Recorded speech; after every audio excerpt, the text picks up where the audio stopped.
Expanded its fiber broadband network in Washington County this afternoon. Our Thomas Chase was at the event in Lowell and has more. Spectrum held a ribbon-cutting ceremony at the American Legion Post 750 in Lowell Monday to announce that 5,600 new homes and businesses have access to high-speed 1 gigabit internet through Spectrum. The event was attended by many state and local dignitaries. Kevin Ritter is the state representative for the 94th District. Prior to being a state representative, he was a Washington County commissioner. He said that he's worked on expanding broadband in the county since his time on the commission. Now that I'm at the state level in Columbus, it's something we continue to work on. So this is the finish line for a very, very long race. We're excited we finally have gotten there. Charlie Schilling, president of the Washington County Board of Commissioners, said that broadband is the utility of the future.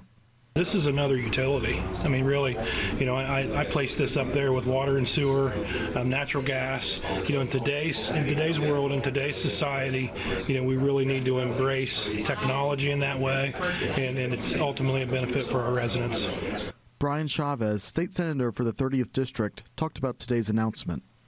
It's nice. You wish things would happen sooner, but in the grand scheme of things, we're making progress every day and happy to see this incremental progress here. In addition to announcing the expansion of broadband, Spectrum donated $2,500 to both the DAV and the American Legion Post. In Lowell, I'm Thomas Chase with WTAP News. This is home.